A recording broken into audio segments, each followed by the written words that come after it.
The horse collapsed first, and the man came down hard right after it, into the mud in front of the whole market square, and not one person moved to help him.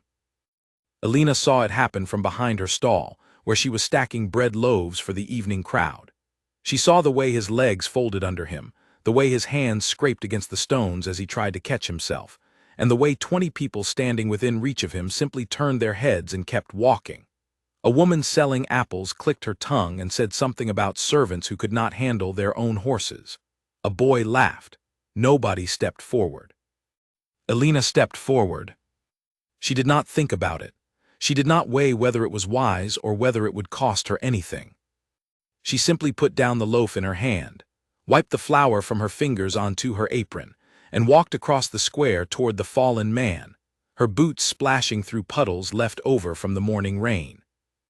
He was breathing hard when she reached him, his chest rising and falling in short, ragged pulls, his face pale under a layer of dust and sweat. His clothes were plain, brown and gray, the kind of clothes a stable hand or a hired servant might wear on a long journey. There was nothing about him that suggested wealth or importance. If anything, he looked like exactly what the crowd assumed him to be, a tired servant who had pushed his horse too hard and paid the price alongside it. "Can you sit up?" Elena asked, kneeling beside him without concern for the mud soaking into her skirt. He turned his head toward her, startled, as if he had expected to be stepped over rather than spoken to. "I think so," he said, his voice rough and dry, barely more than a whisper. She helped him rise to sitting, one hand under his arm, steady and sure, the way she might help an old woman who had stumbled on the stairs of the inn where she worked. Around them the market noise continued as though nothing had happened. Carts creaked. Vendors called out prices. Nobody else looked twice. "You need water," Elena said. It was not a question. She left him only long enough to fetch a wooden cup from her stall and fill it from the barrel she kept for her own use during long working days. When she returned, she pressed it into his hands and watched as he drank, slowly at first, then faster, as though he had forgotten what it felt like to have something cool and clean pass his lips. "Thank you," he said when the cup was empty. His eyes lifted to hers, and there was something in them that did not match his clothes or his circumstances, a sharpness and awareness, as though he was studying her as much as she was tending to him. "You didn't have to do that." "Nobody has to do anything," Elena said simply, "but that doesn't mean it shouldn't be done." She refilled the cup without being asked and handed it to him again. Then she looked past him to where his horse lay on its side in the street, its flanks heaving, foam gathered at its mouth. "Your horse needs help too," she said. "There's a trough behind the smithy. I can walk him there if he can stand." The man looked at his horse, then back at Elena, and something crossed his face that she could not quite name. Not quite surprise. Something closer to disbelief, as though the offer itself was stranger to him than the collapse had been. "You would help my horse as well?" he asked. "Why wouldn't I?" He did not answer that. Instead, he pushed himself up from the ground, wincing slightly, brushing mud from his sleeves in a way that suggested he was more embarrassed by the dirt than by the fall itself. Elena noticed that his hands, though dusty, were not the hands of a man who had spent years hauling grain sacks or mucking out stables. They were steady, and there was a callous pattern on them that did not quite match the story his clothes were telling. She noticed it, filed it away without comment, and thought nothing more of it. People were rarely exactly what they seemed, and it was not her business to ask questions of a stranger who needed kindness more than curiosity. Together they coaxed the horse to its feet. It trembled but stood, and Elena led it by the reins toward the trough behind the smithy, the man walking beside her, still catching his breath, still glancing at her with that same unreadable expression. "You work at the bakery stall," he said as they walked. It was not quite a question. "I do, and in the evenings I help at the inn down the lane. My mother is not well, and my brother is too young to earn a full wage yet, so between the two, we manage." "That sounds like a great deal of work for one person." "It is what needs doing," Elena said, and there was no bitterness in her voice when she said it, only the flat acceptance of someone who had never known life to be arranged any other way. At the trough, the horse drank greedily, and the man stood watching it with his hand resting on its neck, murmuring something low and soothing that Alina could not quite hear. She noticed that he spoke to the animal the way a person speaks to something they value greatly, not the way a hired hand speaks to a beast that is not his own. "You care for him," she said. "He has carried me a long way," the man replied. "Farther than he should have had to today. That was my mistake, not his." "Where were you traveling from?" He hesitated just slightly before answering. "The north. I had business that could not wait, and I misjudged how hard the road would be on both of us." Alina did not press further. It was not unusual in her experience for travelers to be vague about their business, especially travelers who arrived alone, without an escort, dressed as plainly as this one was. Merchants sometimes traveled quietly to avoid drawing the attention of bandits. Messengers sometimes kept their errands private. She had learned, working the market stalls since she was a girl, that the wisest thing to do with a stranger's secrets was to let them keep them. "There's a bench by the well," she said instead. "You should sit for a while before you try to go anywhere else today, and you should eat something. You look like you haven't in some time." "I haven't," he admitted, with something that might have been a small, rueful smile. "Not since yesterday morning." Alina made a small, disapproving sound in the back of her throat, the same sound her mother made whenever Alina herself forgot to eat during a long day of work. She turned back toward her stall without another word, and returned a few minutes later with a wrapped bundle of bread and a wedge of cheese, pressing it into the man's hands before he could protest. "I can't pay you for this," he said, turning the bundle over in his hands as though unsure what to do with it.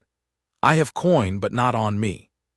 It was on the horse in the saddle bag, and I didn't ask you to pay me," Alina said. "I gave it to you because you're hungry, that's the whole of it." He looked at her for a long moment, and there was something almost startled in his expression, as though her answer had surprised him more than anything else that had happened that afternoon.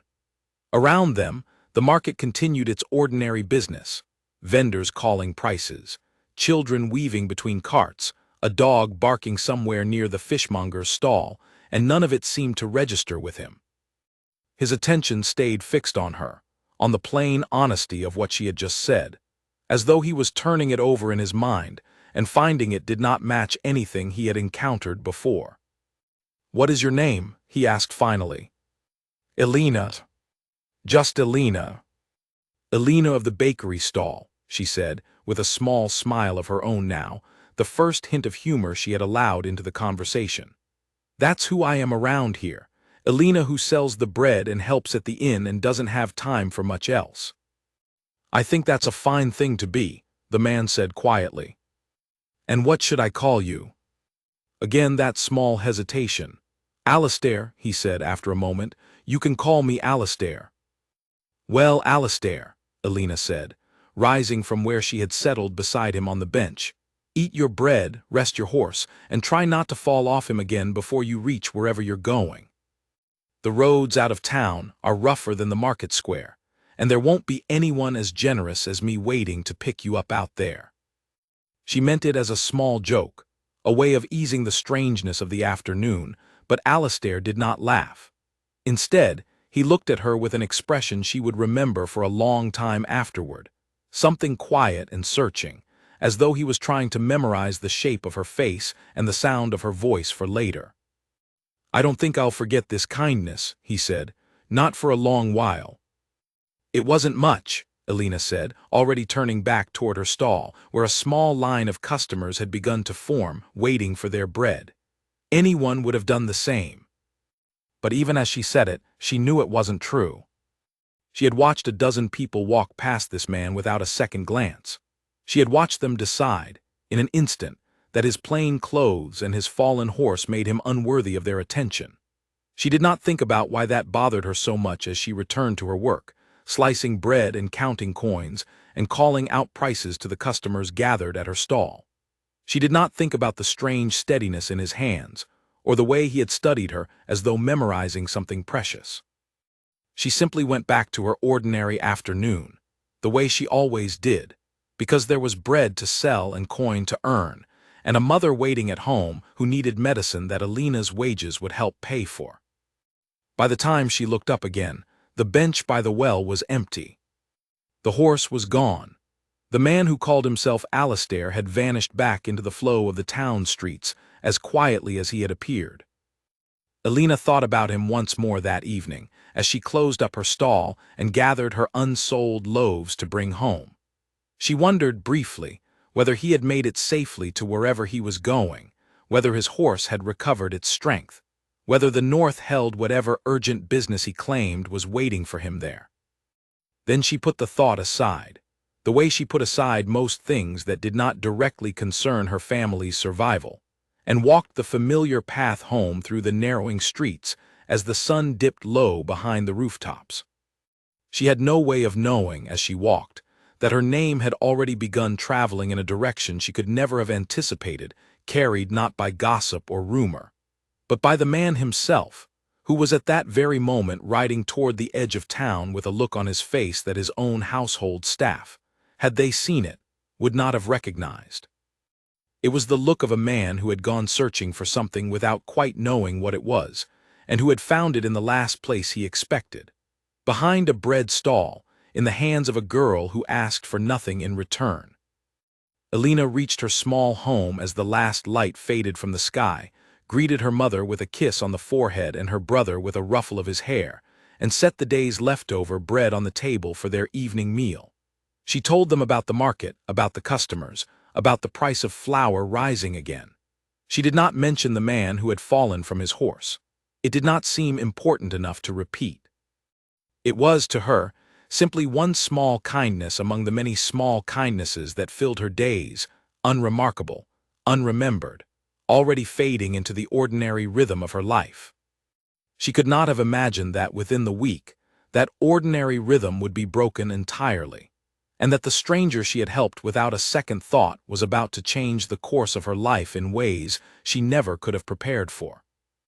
3 days passed before Alina saw him again, and when she did, the second meeting was even stranger than the first. She was closing her stall for the evening, tying down the canvas cover over her empty bread baskets, when a boy she did not recognize approached her with a folded piece of paper in his hand. He was perhaps 10 years old, dressed neatly, his boots far cleaner than any errand boy's had a right to be.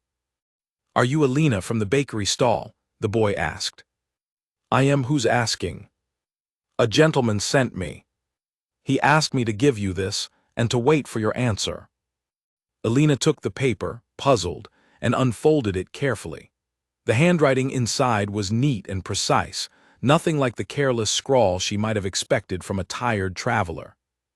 "Alina," it read, "I owe you a proper thanks and a meal that is not stale bread eaten on a bench by a well. If you are willing, meet me at the inn on Miller's Lane tomorrow evening after your work is finished. I promise you will not regret it. Alistair." She read it twice, turning the paper over as if the back might explain more than the front did. Something about the careful, even lines of the writing did not match the plain, dusty man she had helped in the square. She thought of his hands again, the calluses that did not match a servant's work, the way he had studied her rather than simply thanking her and moving on. "Tell him," Alina said slowly, "that I will come, but only for an hour. I have work in the morning." The boy nodded, pocketed no coin, and hurried off before she could ask him anything more. That night Alina told her mother about the invitation, half expecting to be told not to go. Her mother, propped up in bed with a shawl around her thin shoulders, only smiled. "A man who writes so carefully and sends a boy instead of coming himself," her mother said, "is either very shy or very careful about who sees his face. Either way, it costs you nothing to hear what he has to say over a warm meal." "You make it sound like courting," Alina said, laughing despite herself. "I make it sound like free supper," her mother said. "Go, enjoy it. You work too hard to say no to a kindness offered back to you."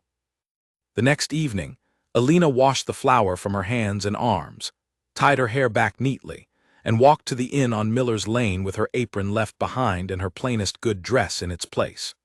She told herself it was only supper, only a small return of the kindness she had shown a stranger, and there was no reason for her heart to beat as quickly as it did when she pushed open the inn's heavy wooden door.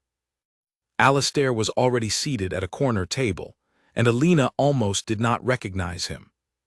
He was dressed differently now, still simply, but in cloth of a finer weave than before, dark green rather than dusty brown, and his hair had been cut and combed. He rose the moment he saw her, pulling out the chair across from him with an ease that struck her as oddly formal for a servant greeting the woman who had given him water in the street. "You came," he said, and there was real relief in his voice. "You wrote a very convincing letter," Alina said, settling into the offered chair. "Though I confess I'm curious how a man without coin for bread 3 days ago is now able to afford supper at this inn." A flicker of something crossed his face, not quite guilt, but close to it. "I found my saddle bag," he said, "along with the coin I told you about. My apologies for the confusion that day. I was not entirely myself." "You seem more yourself tonight," Alina observed, studying him openly now, the way he sat with his shoulders straight, the way his eyes moved across the room with quiet, careful attention, cataloging the other guests without seeming to. "Where is your horse?" "Resting and much recovered, thanks in part to you." The innkeeper's wife brought food to their table without being asked: roasted fowl, fresh bread, a bottle of wine that Alina knew cost more than she earned in a week, and Alina raised an eyebrow at the quantity and quality of it. "You've ordered enough for 4 people," she said. "I wanted you to have a proper meal. You struck me as someone who rarely takes the time to enjoy one." "I don't have much time to spare on enjoyment," Alina admitted. "Between the stall and the inn and my mother's care, there isn't a great deal left over." "Tell me about her," Alistair said, and he asked it with such genuine interest that Alina found herself talking more than she intended. About her mother's illness, about the medicine that grew more expensive every season, about her younger brother who dreamed of becoming a carpenter's apprentice if only they could afford to send him. Alistair listened without interrupting, without the polite impatience she was used to seeing in people who asked such questions only out of manners rather than curiosity. "And you," he said when she had finished. "What do you dream of, Alina of the bakery stall?" The question caught her off guard. Nobody had asked her that in a long time. She sat with it for a moment, turning her cup of wine slowly between her fingers. "I don't allow myself to dream too large," she said finally. "It only makes the work harder to bear when the dream doesn't come. I dream of my mother's health returning. I dream of my brother learning his trade. Small things, achievable things." "Those aren't small dreams," Alistair said quietly. "They're the largest kind there are." Alina studied him across the table, the candlelight catching the sharp line of his jaw, the steady patience in his eyes, and she found herself wondering, not for the first time, who he truly was beneath the plain green cloth and the careful manners. "Can I ask you something?" she said. "Anything." "Where do you actually work? You said you were traveling on business, but you dress like a man of some means tonight, and you speak like someone who has been taught rather than raised on the road. I don't say this to be rude. I say it because I'm curious, and because you have been kind to me, and I would like to know the man who has been kind." Alistair was quiet for a long moment, and something shifted behind his eyes, a decision being weighed and measured. "I work for a household of some importance," he said carefully. "It is not entirely untrue to call me a servant, though the truth of my position is more complicated than that.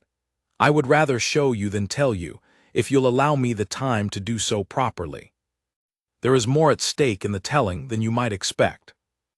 It was a strange answer, evasive in a way that might have troubled Alina had it come from anyone else. But there was nothing in his tone that felt like deceit, only caution, and something that looked almost like fear of how the truth might change the way she looked at him. "Then I'll wait," Alina said simply. "You've been honest about being unable to be honest yet. That's more than most people manage." They spent the rest of the hour talking of smaller things. The town's history, the changing seasons.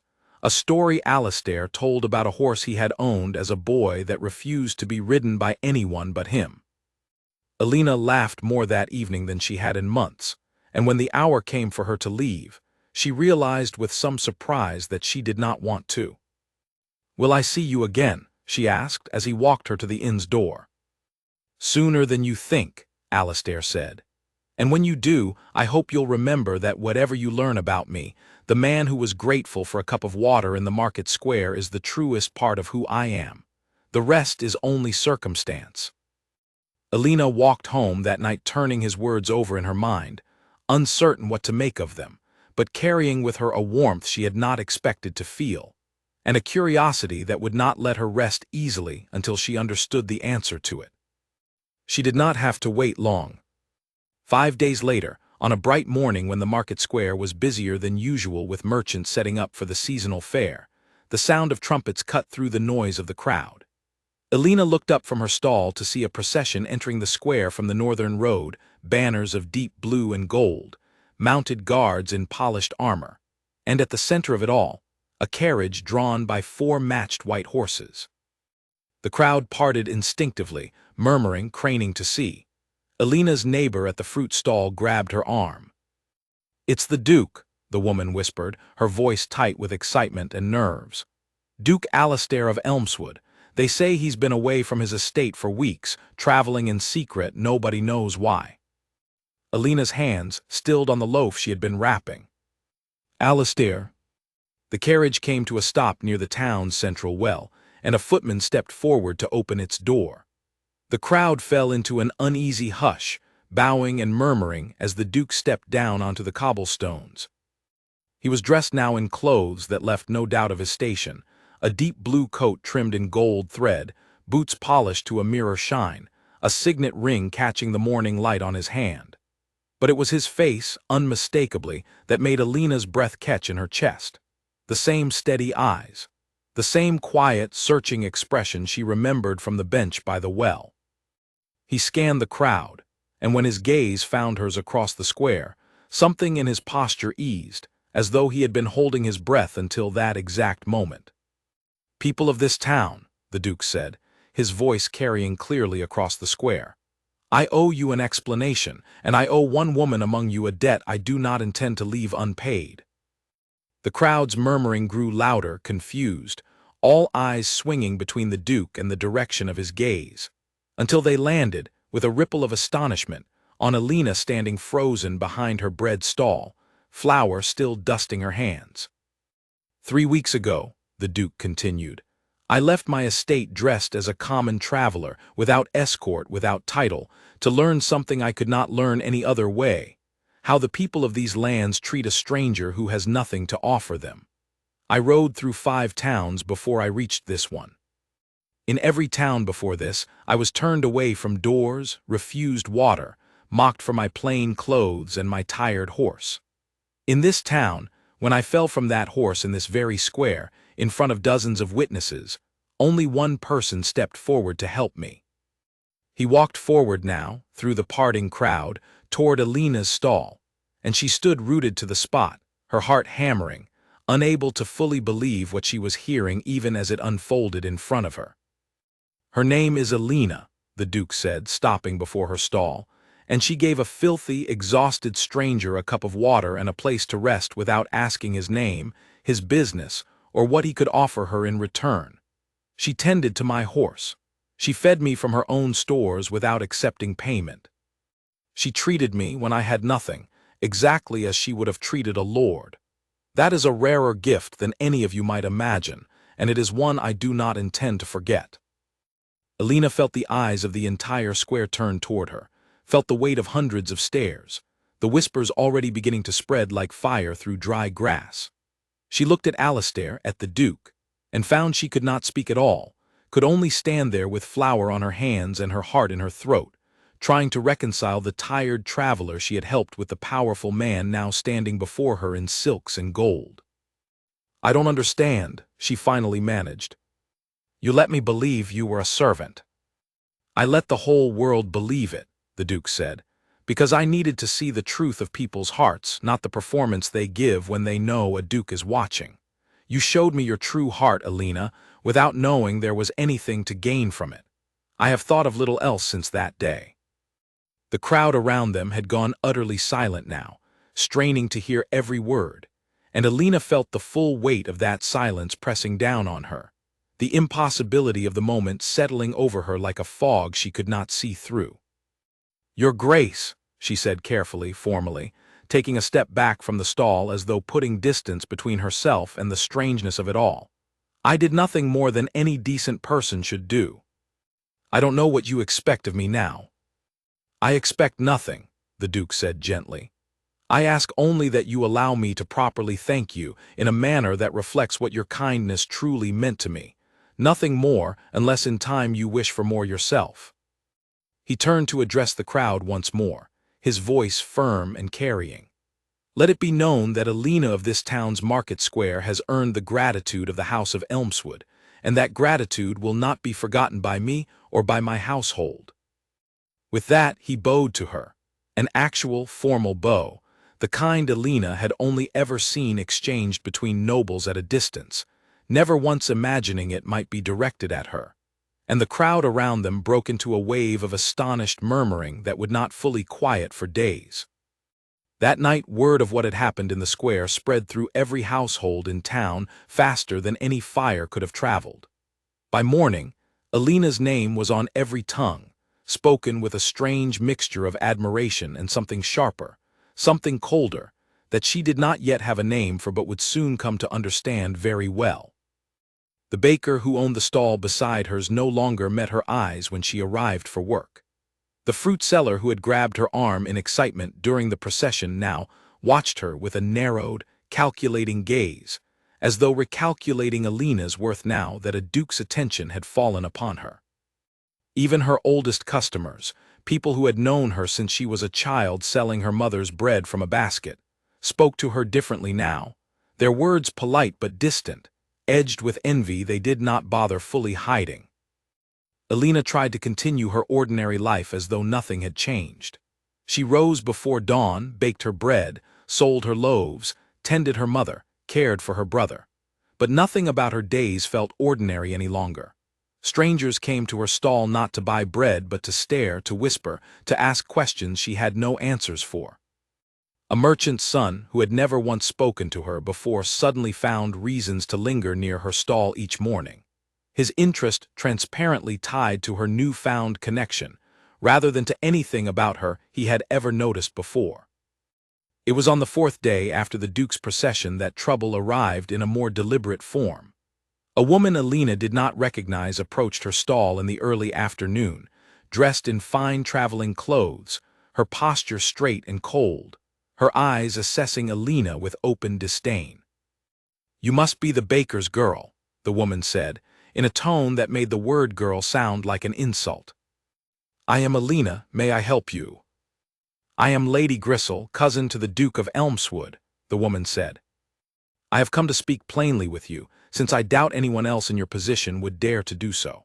Whatever fancy has taken hold of my cousin's mind, whatever debt of gratitude he believes he owes you, it will pass. Men in his position often mistake a moment of novelty for something deeper. I would advise you to enjoy whatever small favors come your way and expect nothing further, before you embarrass yourself and your family by imagining otherwise." Alina felt heat rise in her face, but she kept her voice level. "I have not asked the Duke for anything, my lady. I gave a stranger water because he needed it. Whatever he chooses to do, because of that is his decision, not mine." "See that it remains that way," Lady Gristle said coolly, and turned to leave, pausing only once to add over her shoulder, "The nobility does not marry bread. Remember that, girl, before you let your head fill with dreams that were never meant for someone like you." The words stung more than Alina wanted to admit, and she stood behind her stall for a long moment after the woman had gone, her hands trembling slightly as she folded a cloth over the day's unsold loaves. She had not, in truth, allowed herself to imagine anything beyond gratitude and a shared meal. But hearing the possibility spoken aloud, and dismissed so viciously, planted a seed of doubt that would not easily be uprooted. That evening, as she walked home along the familiar lane, a carriage pulled up beside her, and the Duke himself stepped down, dismissing his driver with a quiet word before falling into step beside her. "You've heard from my cousin," he said without preamble, His face was tight with barely restrained frustration. "I saw her carriage near the market this afternoon. I should have warned you she might come." "She was quite clear about her opinion of me," Elena said, keeping her eyes on the road ahead. "Her opinion does not concern me," the Duke said. "It concerns her and her fear of what my choices might mean for her own position in my household. I would ask you not to let her words weigh too heavily on you." "That's easier said by a man with a title than done by a woman without one," Elena replied, and there was an edge in her voice now that surprised even her.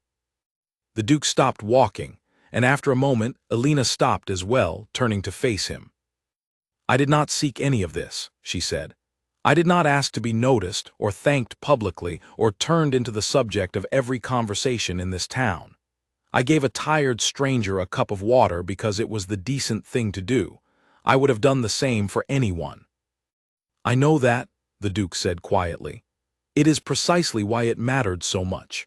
But I understand that my gratitude has cost you something you did not ask to pay, and for that I am sorry. Tell me what would ease this, and I will see it done." Elena studied him for a long moment, the earnest concern in his expression, the way he seemed genuinely troubled by the disruption he had caused in her life, rather than simply pleased by his own generosity. "Give me time," she said finally. "Let the town's talk settle.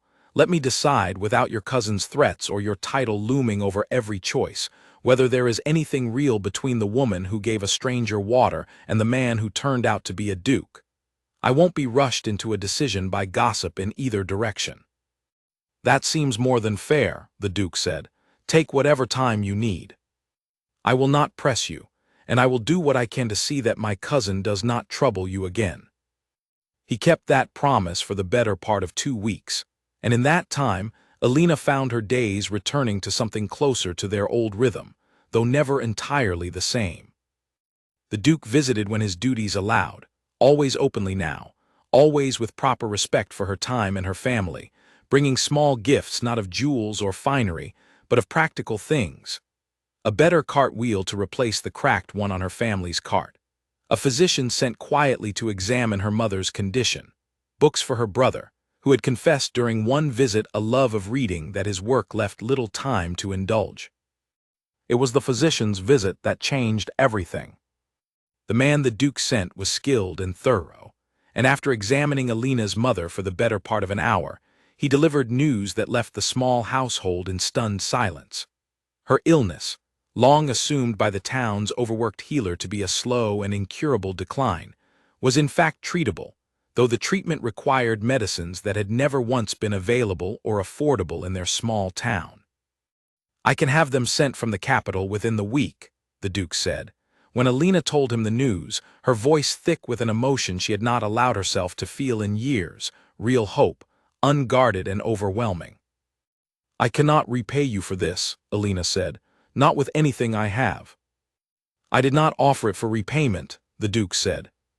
"I offered it because it was within my power to ease suffering that need not have continued, and because your mother's health matters to you, and you matter to me. That is the whole of my reasoning." It was in that moment, standing in the small kitchen of her family's home with hope blooming fresh and fragile in her chest, that Elena allowed herself, for the first time, to admit what she had been resisting since the day the trumpet sounded in the market square. That whatever this man's title, whatever complications his position brought into her life, the feeling growing steadily between them was not gratitude alone, and it was not something she wished to keep resisting any longer. But even as that quiet certainty settled into her heart, trouble was already gathering elsewhere, in rooms Elena had never entered and among people she had never met, where Lady Grisel and others like her were not content to let 2 weeks of patience be the end of their objections. Word had reached the capital of the Duke's public declaration in the market square, and not everyone who heard it responded with the warmth the townsfolk had shown. Among the Duke's advisers, and among the noble families who had long hoped to see him married into their own bloodlines, the story of a duke's affection for a common baker's daughter was received as scandal, threat, and opportunity all at once, depending on who was doing the calculating. A letter arrived at the Duke's estate within days, sealed with the crest of House Pharaoh, one of the oldest and most powerful noble families in the realm, whose daughter, Lady Colette, had long been quietly understood to be the most likely match for the Duke of Elmswood. The letter's contents were polite on their surface and unmistakably threatening beneath it, reminding the Duke of obligations to his family's legacy, of alliances that depended on a suitable marriage, and of the damage that could be done to House Elmswood's standing should its Duke be seen to abandon duty for what the letter dismissively called a passing fascination with a common girl. The Duke read the letter twice, then set it aside with a controlled anger that his household staff had rarely seen in him, and made a decision that would set the next stage of Alina's story into motion, one that neither Lady Gristle's cold warnings nor House Pharaoh's veiled threats would prove capable of stopping, though not for lack of trying. He would bring Alina to the estate itself, openly, formally, and let the truth of who she was speak for itself in front of the very people who doubted her worth. It was a decision born of confidence in her character, but it was also, though he did not yet fully realize it, a decision that would place Alina directly in the path of dangers far greater than gossip and cold stares. Dangers that House Pharaoh, unwilling to lose its long-planned alliance without a fight, was already quietly setting into motion. The invitation arrived at Alina's home 3 days later, carried not by a boy this time, but by a formal messenger in the Duke's livery, requesting her presence at Elmswood Estate for a gathering to be held at the end of the month, in celebration of the harvest season. An event, the messenger explained quietly, that every noble family of standing in the region would attend.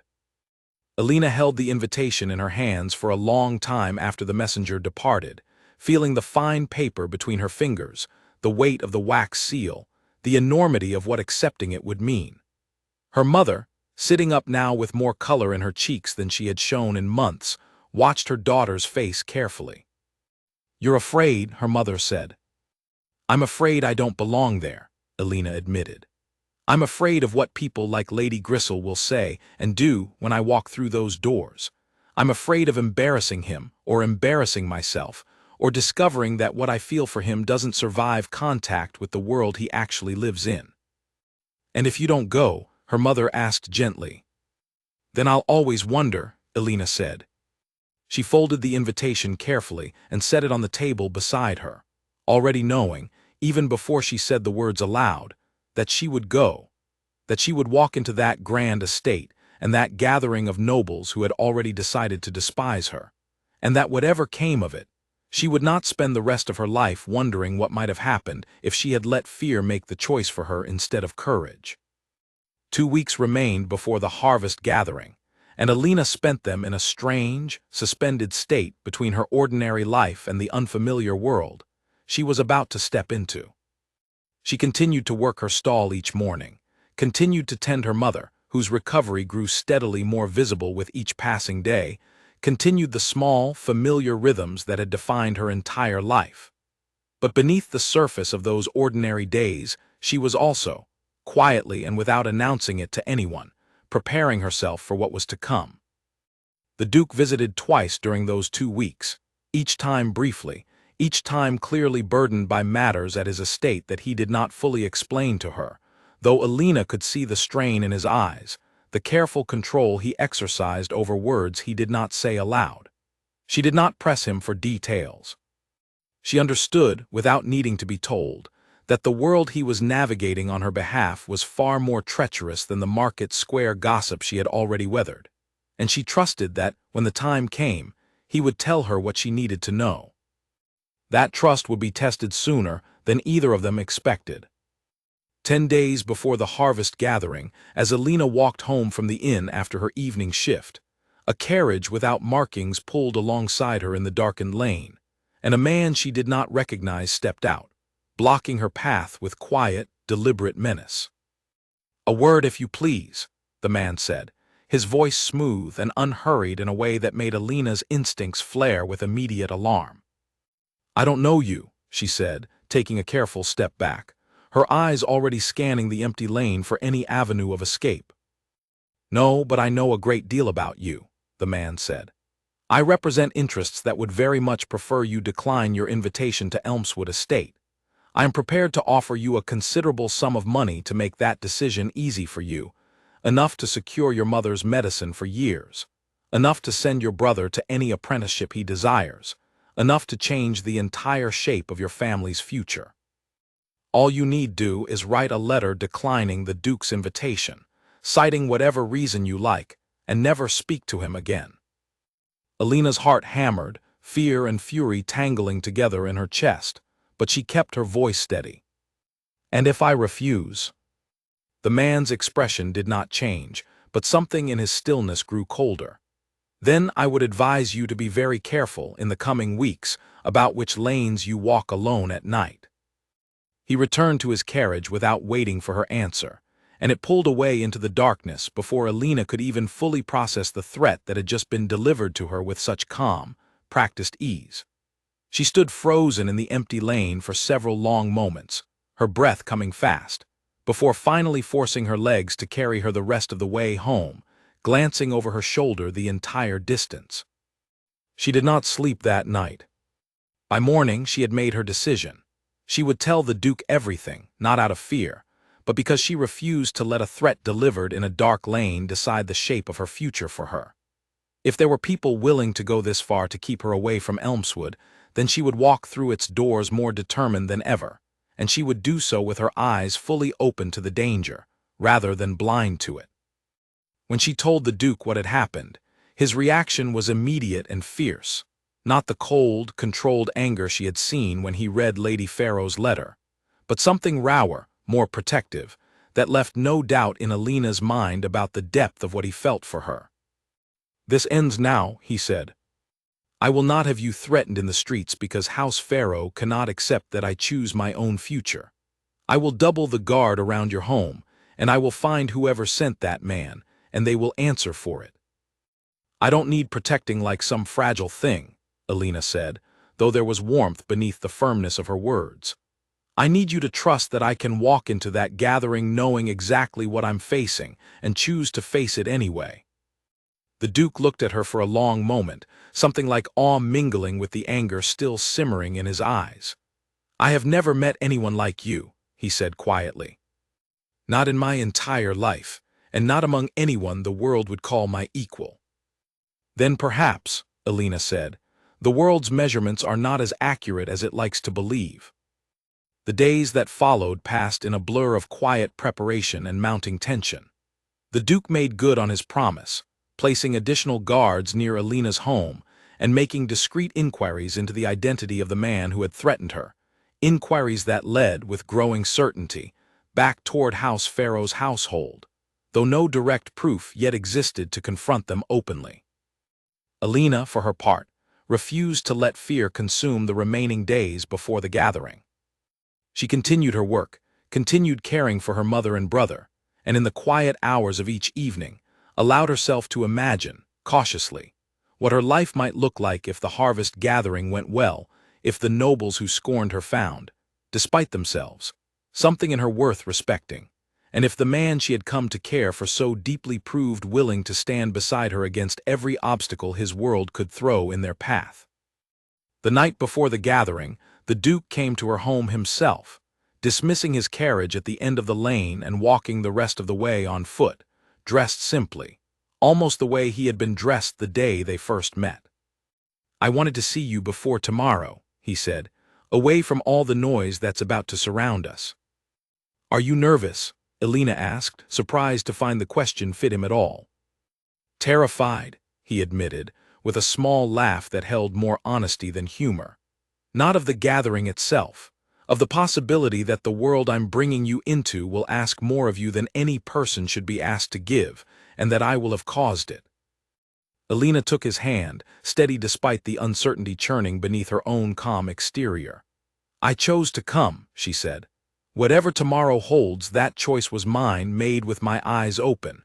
You didn't cause anything. You offered me a door, and I decided to walk through it." "Whatever happens tomorrow," the Duke said, "I want you to know that my feelings for you do not depend on how the nobility receives you. They never did, and they never will." "Then let tomorrow come," Alina said. "I'm ready to face it." The morning of the harvest gathering arrived cold and clear. the kind of crisp autumn day that seemed almost designed to lend grandeur to the estate's already impressive grounds. Elena arrived at Elmswood in a modest carriage the Duke had sent for her, dressed in a gown of deep blue that had been made for her by a seamstress in town, simple in its design but elegant in its craftsmanship, chosen deliberately to honor rather than disguise who she truly was. The estate itself took her breath away, sprawling gardens still bright with the last of the season's flowers, a manor house of pale stone that seemed to rise endlessly toward the sky, and a great hall already filling with nobles in silks and jewels who turned, one by one, to watch her arrival with expressions ranging from open curiosity to barely concealed contempt. Lady Gristle was among the first to approach her, though her expression had shifted from cold dismissal to something more calculating, as though she had spent the intervening weeks reassessing the threat Elena posed and arriving at a more dangerous strategy than open scorn. "You actually came," Lady Gristle said. "How brave of you, or how foolish. I suppose we shall see which, before the evening ends." Elena held her gaze steadily. "I suppose we shall." Across the hall, she caught sight of another figure watching her with cold, assessing eyes, a young woman of striking beauty dressed in gold and crimson, whom Elena recognized, from whispered descriptions overheard among the estate's staff, as Lady Colette of House Pharaoh. Their eyes met briefly across the crowded room, and in that single glance, Elena understood with complete certainty that whatever the man in the dark lane had threatened her with was only the opening move in a much larger game, one that Lady Colette and her family had no intention of losing.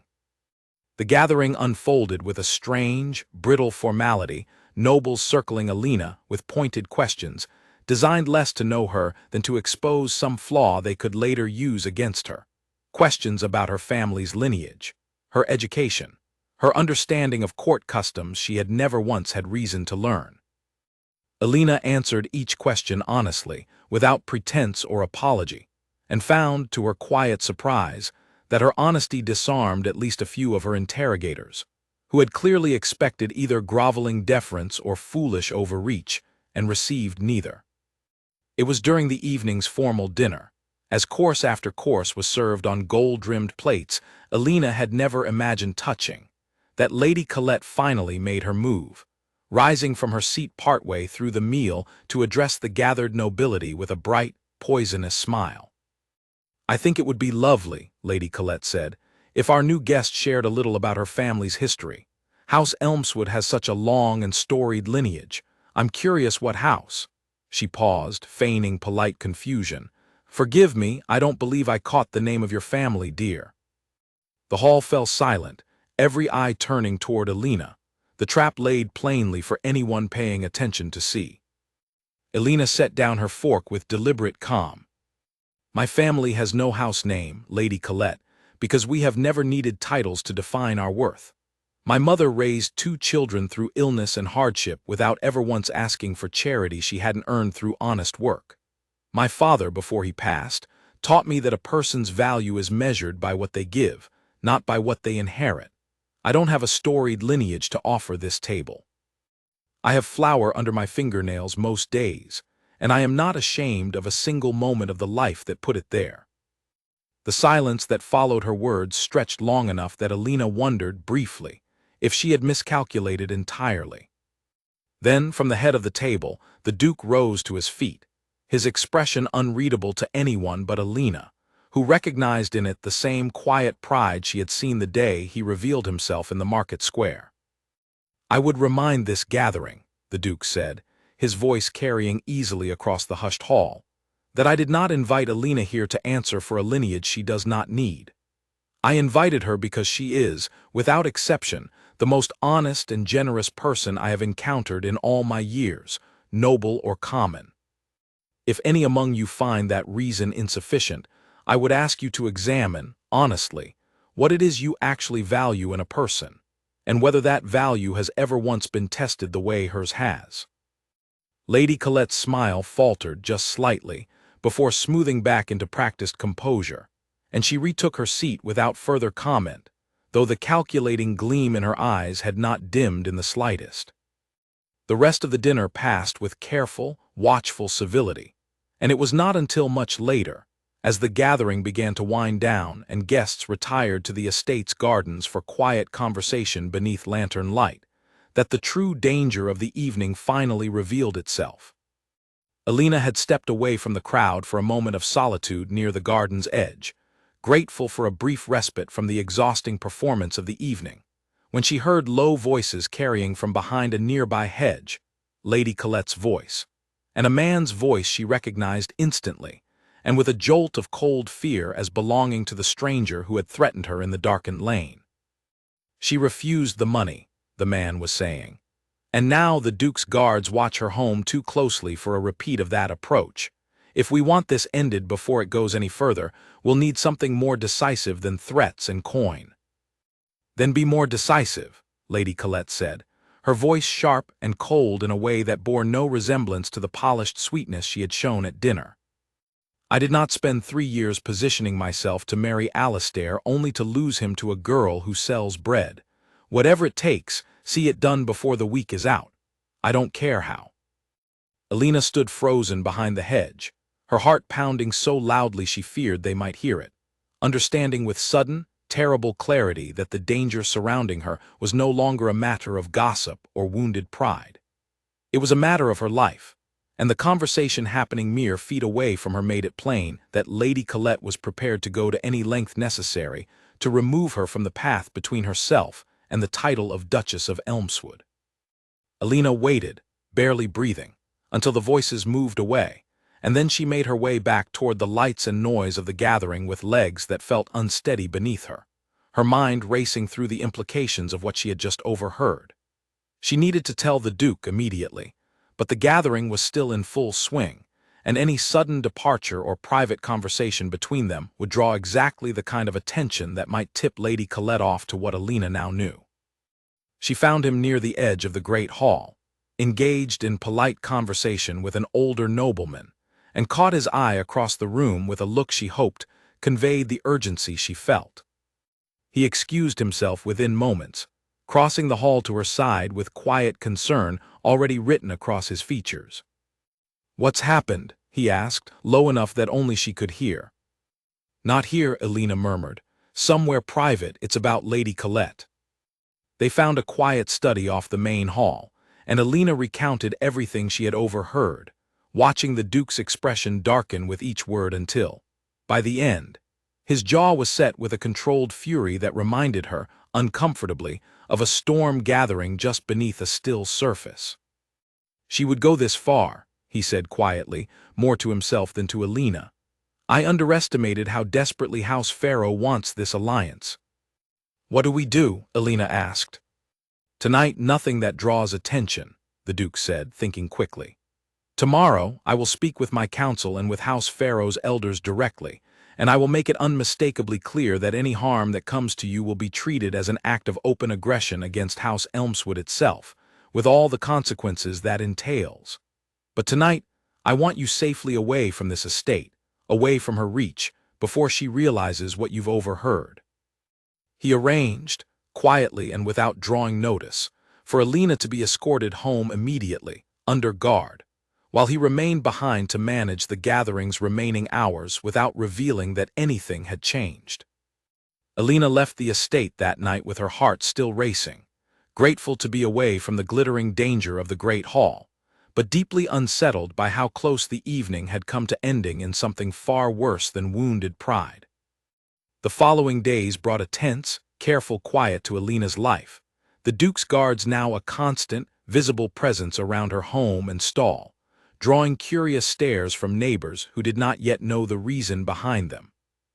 The Duke, true to his word, confronted House Pharaoh's elders directly, laying out in unmistakable terms the consequences that would follow any further threats against Alina's safety. Consequences serious enough that House Pharaoh's patriarch, alarmed by the scale of the accusation, and unwilling to risk open conflict with House Elmswood, moved swiftly to distance himself from his daughter's schemes, publicly and privately. Lady Colette, stripped of her family's backing and facing the very real threat of formal consequence, made one final, desperate attempt to salvage her position, Arriving unannounced at Alina's home late one evening, her composed cruelty replaced now with something closer to panic. "You don't understand what you've cost me," Lady Colette said, standing in the small doorway of Alina's home with an expression Alina had never seen on her before, something raw and frightened beneath the anger. "Everything I built, every alliance, every plan, gone because a baker's daughter happened to be kind to a man on the worst day of his journey." "I understand better than you think," Alina said quietly. "You built your entire future on a marriage you assumed was owed to you, rather than one either of you actually chose. That was never going to hold, Lady Colette, with or without me."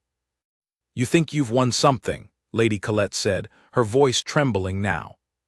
"You've won nothing but a life you're not prepared for, surrounded by people who will never truly accept you, no matter how many kind words the Duke offers you in private." "Perhaps," Alina said, "or perhaps I've won the chance to find out on my own terms, rather than have that chance stolen from me by threats in a dark lane. Either way, Lady Colette, the choice was never yours to make for me, and it's time you accepted that." Lady Colette left without another word, and within a fortnight, word reached Alina that House Farrow had quietly relocated their daughter to a distant estate in the south, ostensibly for her health, though everyone who understood the true shape of events knew the real reason had far more to do with scandal avoided than health restored. With the immediate danger past, the weeks that followed brought a slow, steady peace back into Alina's life, though nothing about it felt quite as it had before. The Duke visited often now, openly, without pretense, and the town that had once whispered with envy and suspicion began, gradually, to soften into something closer to pride, as stories of Alina's honesty at the harvest gathering spread and grew in the retelling, until she found herself regarded not as an outsider who had stolen a duke's attention, but as one of their own who had somehow, against all odds, found her way into a story larger than any of them had imagined possible. Her mother's health continued its steady improvement, color returning fully to her cheeks, strength returning to her step, until the day arrived when she was able to walk, unassisted, to the market square to see her daughter's stall for the first time in over a year. Her brother, meanwhile, began an apprenticeship with a respected carpenter in a nearby town, a position secured not through the Duke's direct influence, which Alina had firmly refused on her family's behalf, but through her brother's own demonstrated skill and diligence, evaluated fairly on its own merits. It was on a quiet evening in early winter, the first snow of the season dusting the rooftops of the town, that the Duke came to Alina's home one final time before the story's true resolution, finding her outside, watching the snowfall with the same quiet contentment that had first drawn his attention to her all those months before. "I have spoken with my council," he said, joining her at the low fence bordering her family's small yard, "and with my own heart, more times than I can count since that day in the market square, I find I have reached the same conclusion every single time." "And what conclusion is that?" Alina asked, though something in her chest already knew the answer, warm and certain despite the cold air around them. "That I have never wanted anything in my life the way I want a future built beside you," the Duke said. "Not as Duke and subject, not as a man performing gratitude for a kindness once given, as two people who found in each other something honest enough to survive every attempt made to destroy it. I am asking you, Alina, not as a Duke commanding an answer, but as a man hoping for one, if you would consider building that future with me." Alina looked at him for a long moment, the snow settling softly around them, thinking of the tired stranger who had fallen from his horse in the market square, of the careful letters and quiet kindnesses that had followed, of the dangers they had weathered together and the truths they had each proven about their own character in the process. "I would," she said simply, "not because you're a duke, and not because it would change my family's fortunes, though I won't pretend that doesn't matter. I would because somewhere between a cup of water and a harvest gathering, I stopped seeing you as Duke Alastair of Elmswood, and started seeing you simply as Alastair, the man who was grateful and honest and brave enough to trust a stranger's kindness when the whole world had taught him not to expect it." The wedding that followed, held the next spring in the very market square where their story had begun, was unlike any the town had ever seen, nobility and commoners standing side by side beneath banners of deep blue and gold. Alina's bread stall transformed for one single day into a place of celebration rather than labor. Her mother standing tall and healthy beside her, her brother proud in his apprentice's finest clothes, and Alistair waiting for her not in silks and jewels, but in the same simple green cloth he had worn the evening. He first revealed his true feelings to her over a shared meal at the inn on Miller's Lane. Their story became, in time, one that mothers told their daughters throughout the region, not as a fairy tale of a poor girl rescued by a wealthy man, but as a truer and more lasting lesson. That kindness given without expectation of reward has a way of returning tenfold to those who offer it freely, and that the truest measure of a person's worth is found not in the title they hold, but in the way they treat a stranger who has nothing at all to give them in return. Alina never stopped selling bread, not entirely.